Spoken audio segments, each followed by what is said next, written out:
we are inviting all of you to join us in our virtual Dawn Watch meeting at 4 a.m. and Sunset Prayer meeting at 6 p.m. daily, hosted by Reverend Dr. Alex C. Nozuelo. Let Jesus Christ change your life. Be blessed with His words of encouragement. Pabuti po ng Panginoon. Amen, amen. Meron Kristo sa buhay. Amen. Hallelujah. Thank you, Lord.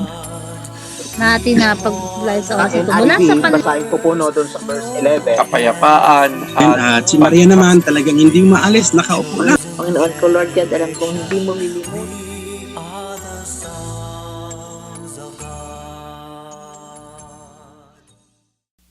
For today's Sunset Prayer meeting. So, dako na po tayo sa paghahayag po ng Word of God. At ang gagamitin po ng ating Panginoon na tagapaghayag ng salita ng Diyos ay wala po sa Southern Zambales District, isa po sa ating mga kapastoran doon. At wala pong ibang gagamitin kung hindi po si Pastora Ashley Butalon. Purihin po ang Panginoon. Pastora Ashley. Yan. Hallelujah. Isang mapagpalang gabi po sa bawat isa sa atin. Naririnig po ba ako ng malinaw? Malinaw, Pastora. Salamat po. Glory to God po. At malakas po ang ulan dito. Hallelujah. Purihin po ang ating Diyos. Kung kayo po ay may banal na kasulatan po, ang bawat isa po ay inaanyayahan pong makipagbukasan sa akin sa aklat ng 2 Timothy. 2 Timothy chapter 3, 10 to 13 po, at 2 Timothy chapter 4, verse to 5. Ganito po ang nasasaad.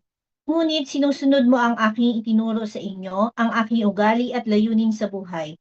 Tinularan mo ang aking pananampalataya, pagtsatsaga, pag-ibig at katapatan. 11. Nasaksihan mo ang mga pag-uusig at paghihirap na dinanas ko sa Antique, Iconio at Listra.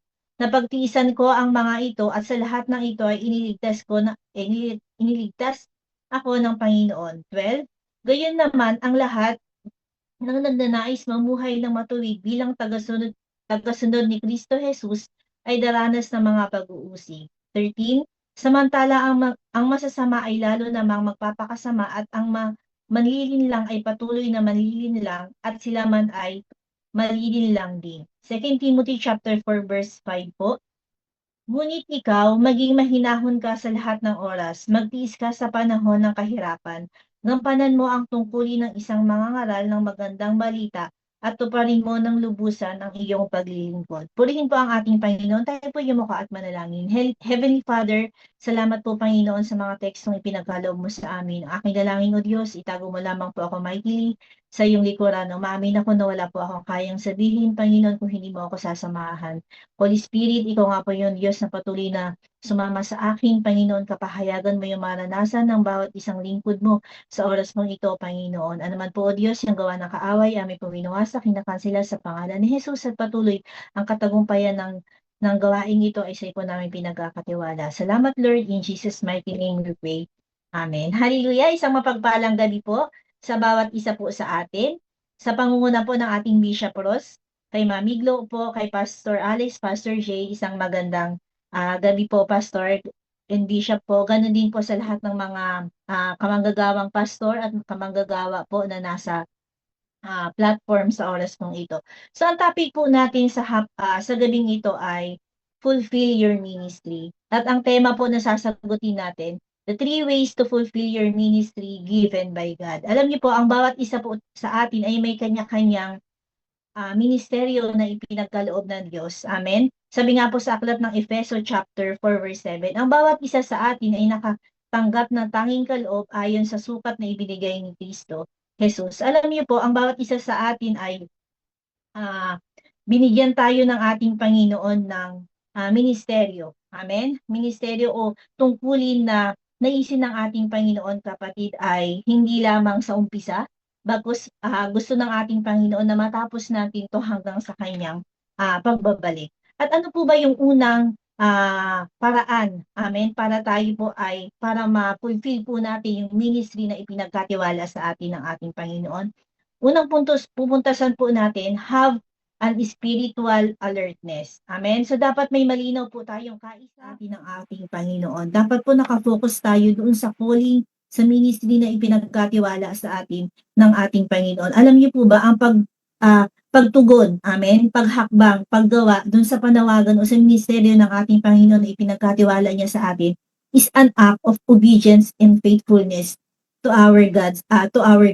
Amen? Kaya nga po naisin ng ating Panginoon na paalalahanan tayo, kapatid, na maging alerto po tayo bilang lingkod ng ating Panginoon, bilang manggagawa ng ating Panginoon. Binigyan din po tayo ng Diyos ng spiritual discernment na kung saan po sa mga bagay na ginagawa natin, sa mga bagay na decision na dumadating sa buhay natin, amen, naisin po ng ating Panginoon na hindi tayo maligaw, hindi tayo mawala, hindi tayo magsawa, amen, hindi tayo mapagod sa ministeryo na pinagkatiwala sa atin ng Panginoon. Amen, binigyan niya tayo ng spiritual discernment na mapili natin yung tama. Amen, na sa every decision na ginagawa po natin, kapatid, ay lagi po nating mapili yung naisin ng ating Panginoon. Sabi nga po, dapat may matino tayong pag-iisip. Amen. Bilang lingkod ng ating Panginoon. So, kailangan po nating bantayan natin yung ating mga puso, yung ating sarili upang yung ministry o yung bagay na pinagagawa sa atin ng ating Panginoon ay maibigay po natin yung best natin. Amen. Kaya hindi ba po sa mga nagtatrabaho, sa mga nagtatrabaho na kasama natin, amen, o kagaya po sa amin, di ba?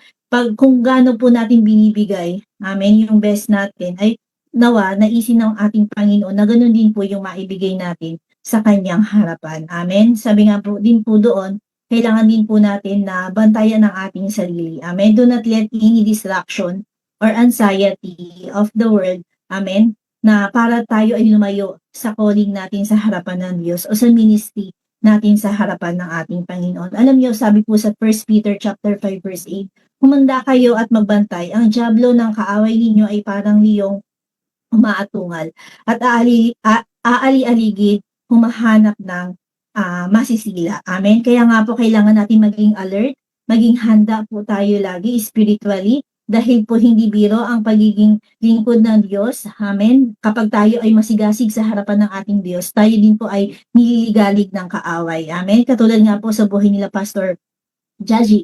Amen. So, i-example ko po sila. Alam niyo po, sabi nga po nila, sobrang yaman daw ng tingin ng mga tao sa kanila kasi sila pa po yung nananakawan. Hallelujah. Amen. Kaya nga po nung nagsabi siya sa amin na, Pastora, nanakaw po yung laptop namin, yung wallet namin. Praise God.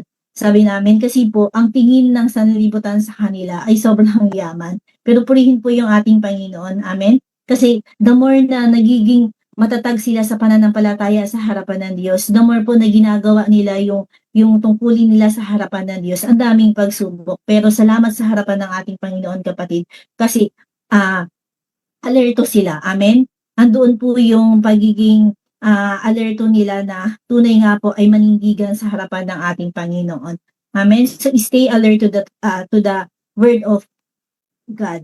Amen. Kasi yan din po yung kasama natin. Yan po yung kasama natin sa paglilingkod sa harapan ng ating Panginoon. At para po tayo ay mag-guide sa ministry na ipinagkatiwala sa atin ng ating Panginoon, kapatid, dapat kailangan po nating maging puno. Amen. Sa salita ng ating Panginoon. Amen. So, syempre po tayo ay may kanya-kanyang ministeryo sa harapan ng ating Diyos. At huwag din po nating hahayaan, kapatid, na dumating yung panahon, amen, na mapabayaan natin yung ministry na ipinagkaloob sa atin ng ating Panginoon. Na sa bawat desisyon na ginagawa natin, kapatid, dapat po ay lagi nating nasusumpungan yung God's will ng ating Panginoon. Amen. Sabi ko nga po, sa harapan ng ating Panginoon, na dumating yung panahon, kapatid, na yung lahat ng pinapanalangin mo sa harapan ng Diyos, naglilingkod ka sa harapan ng Diyos, nandun yung eagerness mo na maglingkod sa harapan ng Diyos, at one time sinagot ng Diyos yung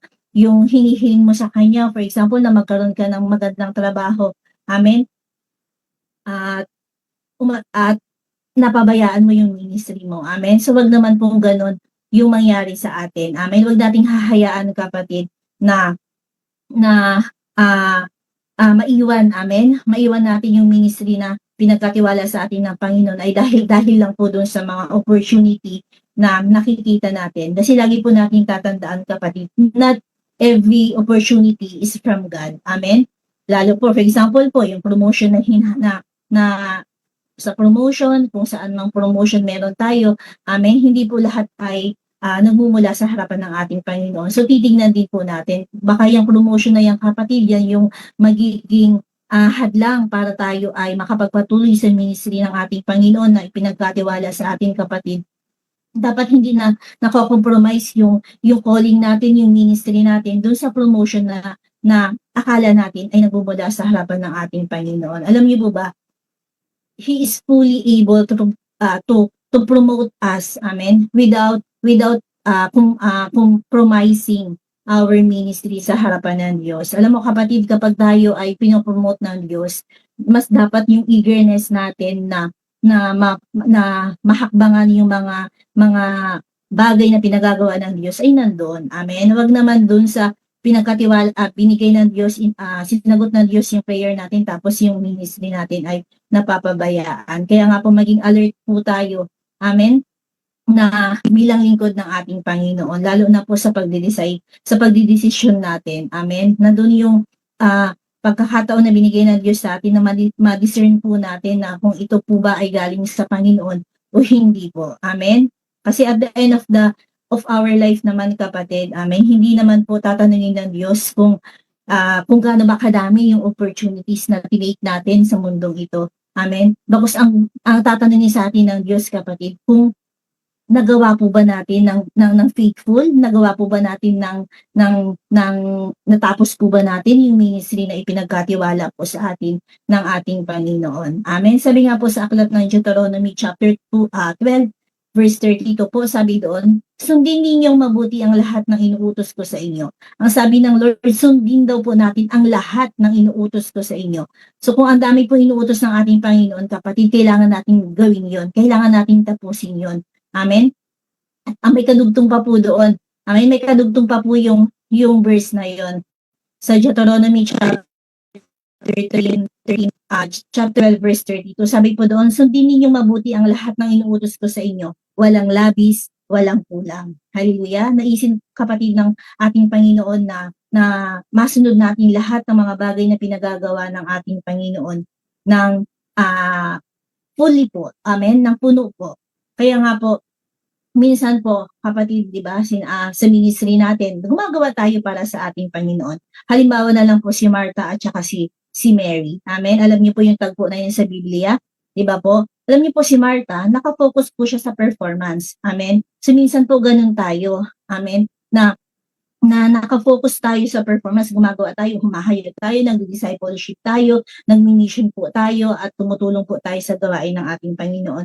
Pero alam niyo po, minsan, naisin ng ating Panginoon, kapatid, i-remind sa atin na dapat magkaroon din po tayo ng puso na ganun kay Mary.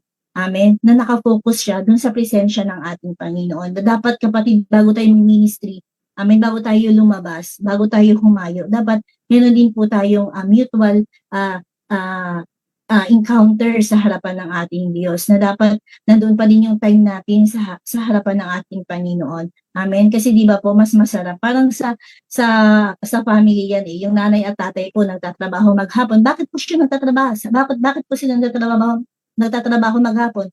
Ay dahil po sa kanilang anak. Pero minsan po, di ba po, nagtatanong yung anak, bakit puro na lang trabaho, wala na siyang oras walang oras ang magulang niya sa kanya. Ganun din po tayo sa harapan ng ating Panginoon, kapatid. Amen. So, bilang nagmi-minister sa harapan ng ating Panginoon, kapatid, wag din natin kakalimutan na magkaroon po tayo ng intimate relationship sa harapan ng ating Panginoon. Amen. Sabi nga po, lagi din natin tatandaan, kapatid, na kahit lahat ng bagay na ginagawa natin, even if it is for the Lord, amen, kung hindi po naka-align yun sa God's will, it is it's still nothing. Amen? Walang kabuluhan, kapatid, kung hindi din naka-align yun sa kalooban ng ating Panginoon yung ginagawa natin. Kaya lagi po nating i-check din yung ating puso. Amen? Isa din po yan sa bagay na kailangan po nating laging paghandaan. Amen? So yun po yung unang puntos po natin sa gabing ito. At yung pangalawa po, indoor hardship. Alam naman po natin na sa paglilingkod sa harapan ng ating Panginoon, kapatid, kasama talaga yung hardship. Anong po sabi sa Philippians 1:29? Sabi po doon, "For you have been given the privilege of serving Christ, not only by believing in Him, but also by suffering for Him. Sapagkat ipinagkaloob sa inyo ang karapatang makapaglingkod kay Kristo, hindi lamang ang manalig sa Kanya, kundi ang magtiis din naman dahil sa Kanya." Amen. Sa paglilingkod natin, kapatid, sa harapan ng Diyos, sa paggawa natin sa ministry ng ating Panginoon na ipinagkatiwala ng ating Diyos sa atin, nandoon din po yung hardship. Pero ang naisin ng ating Diyos, kapatid, ay mapagtagumpayan natin yon. Amen. Maging sandata natin yung salita ng ating Panginoon na to fulfill our ministry, kapatid, dadaan talaga tayo. Kailangan nating pagtagumpayan yung mga bagay-bagay, yung mga problema na meron ang mundong ito. Hindi kasi tayo exempted. Amen? Madalas po yan natin narinig sa ating mga tagapanguna. Hindi porke Kristiyano ka, ay exempted ka na sa mga problema. Mas marami pa po tayo. Pero alam natin na may Diyos na sasama sa atin. Amen? Minsan nga po, di ba po, nagpipreach tayo about healing. Pero personally, ikaw mismo, amen, para sa'yo din yung pinipreach mo. Amen? Kasi ganun kumilos yung ating Panginoon, kapatid. Kasi alam niya kung ano yung laman ng ating puso. At ang sabi po sa 1 Chronicle chapter 28 verse 20, kapatid, magpakatatag ka at huwag na hindi mo gawin ito. Huwag mo panghinaan ng loob ni mawalan ng pag-asa, sapagkat si Yahweh ang Diyos na aking pinaglilingkuran ay sasayo. Amen? So napakasarap po na salita ng ating Panginoon na huwag daw po tayong panghinaan ng loob sa buhay na to, sa paglilingkod sa Kanya, sapagkat sasama sa atin, kasama natin ang ating Panginoon. Amen? Sabi po, hindi Kanya pababayaan hanggang hindi mo natatapos ang lahat ng bagay na kailangan sa paglilingkod sa templo. Hallelujah. So tunay nga po na kasama natin yung ating Diyos sa paglakad, sa paglilingkod natin upang matupad po natin yung paglilingkod natin sa harapan ng ating Panginoon. Kaya nga po, hamon ko po sa buhay ng bawat isa na kasama kong naglilingkod sa harapan ng ating Panginoon. Amen. Patuloy po na maging matatag tayo sa ating pananampalataya, maging matatag po tayo na kasama na naglilingkod ang ating Panginoon. Amen. So wag po nating hahayaan na tayo ay mapanghinaan ng loob. Amen. Pastor, ayoko na. Ang hirap po pala. Walang ganon. Amen. Ang naisin po ng ating Diyos ay maging matatag tayo dahil ang pangako ng ating Diyos, kapatid, kailanman hindi naman po tayo iiwan ng Diyos. Kailanman hindi tayo babayaan ng ating Panginoon. Di ba po, minsan nagpipreach tayo. Nagpipreach po tayo nag-encourage tayo ng ating mga kapatiran na maging matatag tayo. Pero minsan, kapatid, kahit tayo personally nararamdaman natin na mahina tayo, na minsan pagod tayo. Amen. Sabi nga po ng preacher natin kagabi, amen, okay lang mapagod. Huwag ka lang titigil, kapatid, sa paglilingkod sa harapan ng ating Panginoon. Amen. Kasi alam niyo po, wala nang sasarap, amen, sa buhay na to, kundi mabigyan natin ng ngiti, amen, ang ating Panginoong Jesus, na nagbigay din naman po sa atin ng buhay na meron tayo sa oras pong ito. Kaya maging malakas po tayo para sa ating Panginoon. Amen. Kapag tayo ay nanghihina bilang lingkod ng Diyos, napapagod, amen. Minsan, di ba po, may pakiramdam tayo na parang minsan nga minsan nararamdaman natin, magsisimba ako na, mag-mission ako kasi ganito, kasi ganyan. Amen.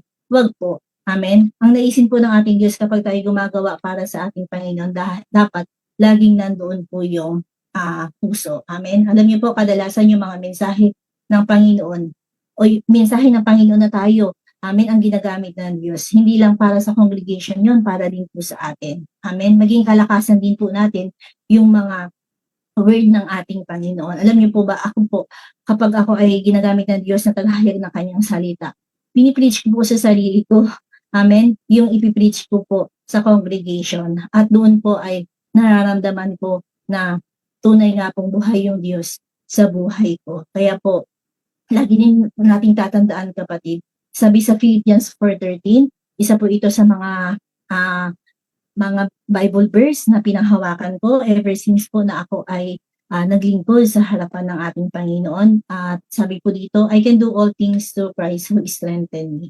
Amen. Magagawa ko ang lahat ng bagay dahil sa lakas na kaloob ni Kristo. Amen. Kaya kapatid, kung nahihina ka, amen, sa oras pong ito naisin ng ating Panginoon na ipaabot po sa iyo yon, na ang lahat ng bagay kaya natin gawin kasi kasama natin ang ating Panginoon. Amen. So tayo lamang po ay magtiwala sa mga bagay na kayang gawin ng ating Diyos. Amen. So akala natin ito na yung end. Amen. Pero hindi pa po pala, kasi marami pa pong bagay na gagawin ang ating Panginoon. At naisin din po natin, syempre, na hindi tayo magkukulang, amen, sa tungkulin. Pagsikapan natin na wag tayong magkulang sa tungkulin natin sa harapan ng Diyos, kapatid, kahit tayo ay nakakaranas ng mga pagsubok sa buhay na to. Dahil yung po ang pangako ng ating Panginoon. Sabi nga po sa Philippians chapter 1 verse 20, ang aking pinakananais at inaasahan ay huwag akong magkulang sa aking tungkulin, kundi magkaroon ako ng lakas ng loob na sa mabuhay o sa mamatay, mabigyan ko ng karangalan si Kristo. Wala naman po tayong ibang hangad. Amen? Sa buhay na to, kundi mabigyan natin ng karangalan si Kristo. Kaya nga po, sa lahat ng mga kapatid ko, amen, na patuloy na naglilingkod sa harapan ng Diyos, naisin ng ating Panginoon kapatid na magpakatatag po tayo lagi. Amen? Sa paglilingkod sa kanyang harapan. At yun po yung ating pangalawang puntos, endure hardship. Amen. Kasama po yan sa paglilingkod sa harapan ng ating Diyos. May mga bagay din po tayong mga iiwan, i-let go para tayo ay makapaglingkod sa harapan ng Diyos. At kung nakikita man natin na kapag nilet go natin yung isang bagay na yun, baka tayo mawalan. Hindi kapatid. Amen. Kapag tayo ay nag-let go sa bagay na pinapabitawan sa atin ng Diyos, naniniwala ako na may higit siya kayang ibigay para sa kanyang lingkod. At yung last point po natin, be dedicated to your calling until the end. Amen? So meron pong katuloy yun. Hindi lamang po sinabi ni Lord na be dedicated to your calling. Meron pong katuloy until the end. Hanggang sa huli kapatid, naisin ng Panginoon na matapos natin yung ministry, yung paglilingkod natin, o yung gawain na ibinigay sa atin ng ating Panginoong Jesus. Amen? Sabi nga po sa Colossians chapter 3 verse 23, ano man ang inyong ginagawa, gawin ninyo ito ng buong puso na parang sa Panginoon kayo naglilingkod at hindi sa tao. Amen? Alam ko naman po na yung bawat isang lingkod ng Diyos sa Prayer of Faith Church ay alam po yan. Tayo ay naglilingkod ng buong puso, hindi po sa mga tao, hindi po para sa mga tao, bagkus sa ating Diyos na buhay. Amen?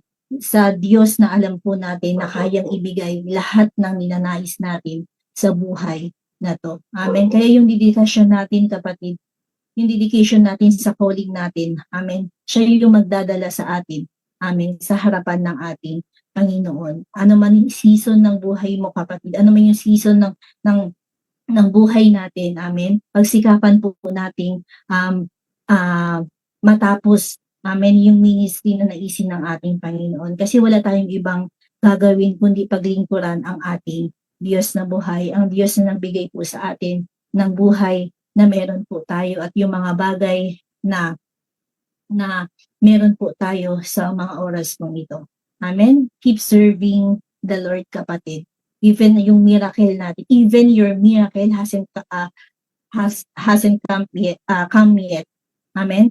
Kahit hindi pa dumadating miracle na hinahanap mo kapatid, patuloy ka maglingkod sa Diyos at naniniwala ako kapatid na may malaking bagay na ipagaganap yung Diyos sa buhay mo. Amen? Hindi ka pinili ng Diyos na maglingkod ng wala lang. Pinili ka ng Diyos kasi may bagay. Amen? May bagay na naisin ng Diyos sa buhay ng bawat isa sa atin. Amen? Sabi nga po sa Galatians chapter 6 verse 9, let us not become weary in doing good, for at the proper time we will reap a harvest if we do not give up. Amen? Aani tayo kapatid pagdating ng panahon kung hindi tayo susuko sa paglilingkod sa harapan ng ating Panginoon. Amen? Kagaya nga po yung testimony ni Pastora Tess kanina. Amen? Humahayo pa rin kahit sobrang init tas biglang ulan. Amen? Purihin po yung Diyos sa buhay nila kasi tunay nga po yung ministry sa harapan ng ating Panginoon. Amen? Umulan o umaraw. Amen? Naglilingkod sa harapan ng Diyos. Masarap po hindi ang ulam, naglilingkod sa harapan ng ating Panginoon. Pinapasalamatan natin yung mga bagay na meron tayo dahil alam po natin nakaloob yun ng ating Panginoon. Kahit naniniwala ako na lahat tayo din ay pinanday ng salita ng ating Panginoon. Amen. Hindi po tayo basta-basta na dadala ng sanlibutan ito. Amen. Bagkus tayo po ay tumitindig sa pananampalatayang meron tayo. Amen. Ang sarap po kaya maglingkod sa harapan ng Panginoon. Alam niyo po ako yung nagagalak sa harapan ng Diyos. Kasi nung ako po ay batang pastor pa lang, nagsisimula pa lang po sa harapan ng ating Panginoon. Alam niyo po wala kami love gift, 'di ba? Alam naman po natin yung wala tayong love gift, no? Wala tayong sweldo, pero sabi ko nga po ay yung Diyos yung ating provider sa lahat ng bagay. Amen. Alam niyo po yung aming unang love gift bilang pastor pag nagpi-preach kami sa lugar ng Linasin dati, 20 pesos. Alam niyo po, nagagalak na kami sa harapan ng ating Panginoon. Bakit po? Kasi makakabalik na po ulit ako kasi ang prayer meeting namin that time is Thursday. Amen. Sa 20 pesos na love gift po nung Sunday, amen, makakabalik at makakapunta na po ako. Makakauwi at punta ako ng church kasi po magkano lang naman yung pamasahe before. Parang 8 pesos lang from Linasin to Castillejos and Castille to Linasin. At purihin po yung Diyos kasi sa konting amount na yun, amen, ang sarap sa feeling, amen, nakakagaan din po ng loob at nakakagalak sa harapan ng ating Panginoon. At nung hindi ko po alam kung pang ilang beses kong preach dito sa my Zoom, dito po sa Sunset natin, at nung ako'y nagagalak sa harapan ng ating Panginoon kasi po, hindi naman din po tayo nakatingin dun sa amount.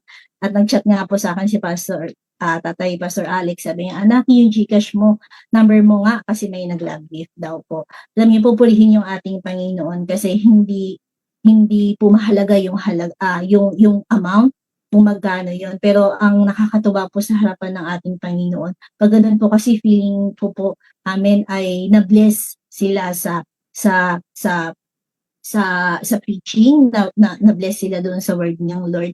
Yung mga ganung bagay po, di ba po, parang ang laking tagalakad na po sa harapan ng ating Diyos. Kasi sino po ba tayo? Hindi naman natin kaya magbago ng buhay. Pero salamat dahil sinasamahan po tayo ng ating Panginoon. Kaya nga po sa mga kapwa ko naglilingkod, nagmiministeryo sa harapan ng ating Diyos, patuloy lamang po tayo at nawa po ay magampanan natin yung ating tungkulin, ma-fulfill natin yung ministry na ipinagkatiwala sa atin ng ating Panginoon. Amen? So work for your ministry. Finish your race, kapatid.